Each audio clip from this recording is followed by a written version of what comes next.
ఖైరతాబాద్ ఎర్రమంజిల్ జల సౌద కార్యాలయం ఎదుట అవుట్సోర్సింగ్ ఉద్యోగులు నిరసన చేపట్టారు. 5 నెలలుగా తమకు జీతాలు చెల్లించడం లేదని వాపోయారు. ఈ కార్యక్రమంలో తెలంగాణ అవుట్సోర్సింగ్ జేఏసీ కమిటీ అధ్యక్షుడు పులి లక్ష్మయ్య, వర్కింగ్ ప్రెసిడెంట్ రాజ్ మహమ్మద్, బాలకృష్ణ పాల్గొన్నారు. ఈ సందర్భంగా వారు మాట్లాడుతూ అవుట్సోర్సింగ్ ఉద్యోగులకు 5 నెలలుగా జీతాలు చెల్లించడం లేదని అన్నారు. అంతేకాకుండా అవుట్సోర్సింగ్ ఉద్యోగులను తొలగించడం వంటి చర్యలు మానుకోవాలని తెలిపారు.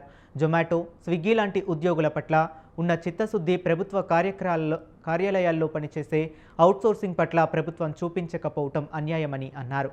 వెంటనే అవుట్సోర్సింగ్ ఉద్యోగుల పెండింగ్ జీతాలు చెల్లించి వారిని ఆదుకోవాలని డిమాండ్ చేశారు.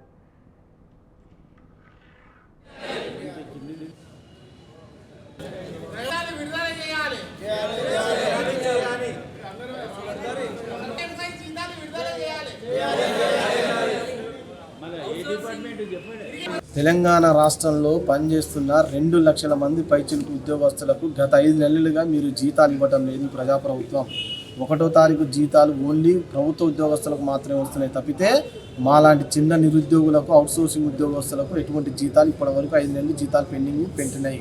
మీరు ఏజెన్సీలతో మళ్ళీ కుమ్మెక్కైతున్న నినాదాన్ని మాకు పూర్తి స్థాయిలో అర్థమవుతుంది. మీరు ఏజెన్సీ విధానాన్ని రద్దు చేసి కార్పొరేషన్ ద్వారా కనుక మీరు జీతాలు ఇవ్వకపోతే దీనికి రాబోయే రోజుల్లో తగిన శాస్త్రం మాత్రం కంపల్సరీగా ప్రజాప్రభుత్వాన్ని చూపిస్తాం.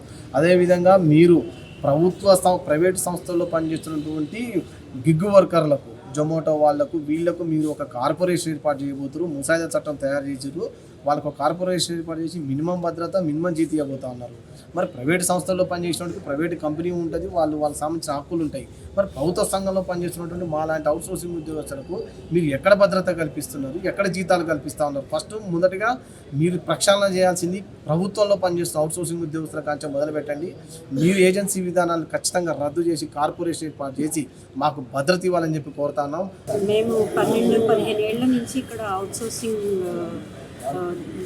వర్క్ చేస్తున్నాము. మాకు 4 నెలల నుంచి జీతాలు లేవు. కంటిన్యూషన్ జీవో వచ్చిన తర్వాత కూడా ఇప్పటి వరకు మేము జీతాలు అందుకోలేకపోతున్నాము.